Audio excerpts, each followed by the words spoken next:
Welcome to my vlog. Ayan, happy Sunday po sa ating lahat. Happy Sunday mga lalabs. Kanina pang ulan. Ayan. Ngayon buti paambon-ambon na lang. Kaya gusto ko sanang lumabas.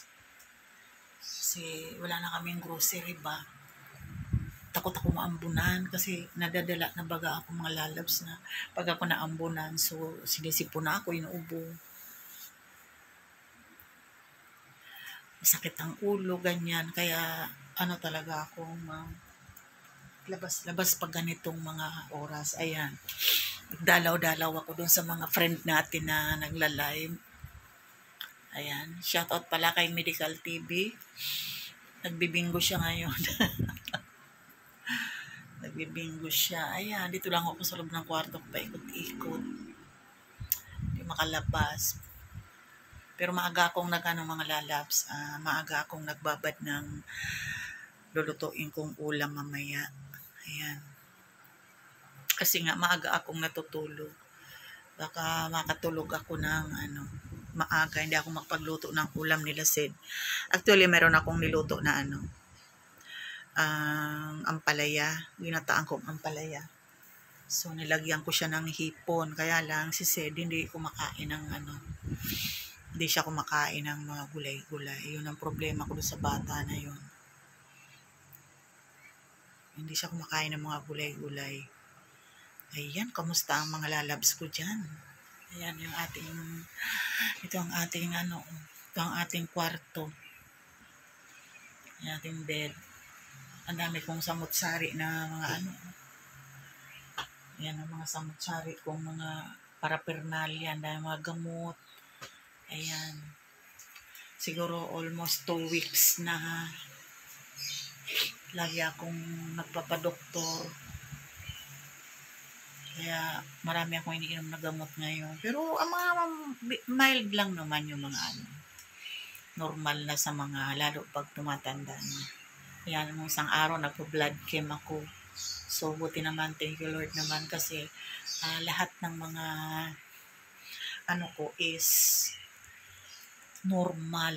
Sa edad kong ito, 2 beses na akong nagpa-sunod-sunod nagpa-blood chem last year at saka ngayon. So, okay ang mga result ng aking blood chem. Mayroon lang yung isa na dapat normal is 35, 37 siya. Yung parang sa liver ba. Pero okay lang naman daw siya, sabi ng doktor. So, binigyan lang ako ng gamot iinumin ko. After nung mainom ng gamot, wala nang follow-up check-up o pa-test ulit. Wala na. Basta ganun lang. Ayan. Kaya papasalamat din ako. Kasi na-observe ko to mula nung umiinom ako ng mga herbal na dahon like guyabano.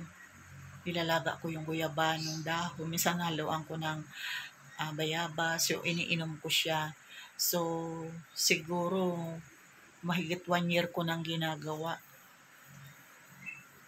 Ang mga lab chem ko ay puro normal. As in lahat normal.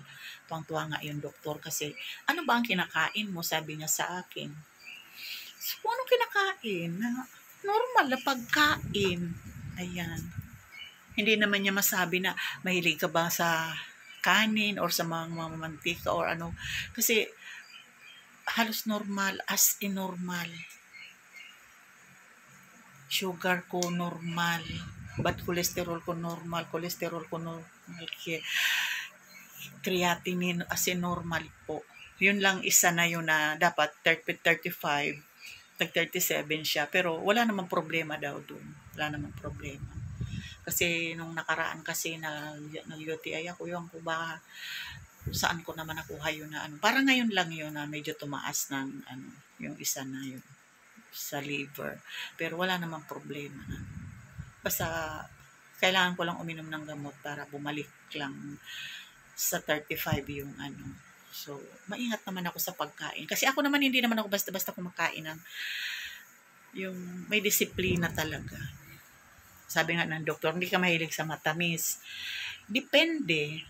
Kasi, hindi naman sobra. Kasi nga, ang sugar ko is normal. Mahilig ka ba niya sa kanin? lahat depende. Pag gusto ko talaga yung ulam is kakain ako ng maraming kanin. Pero pag hindi, so tama lang siya. Ayan. Kaya makikita ninyo, marami ako dyan mga iniinom-inom na kung ano-ano. Ayan mga lalab. Happy Sunday po everyone. Ayan.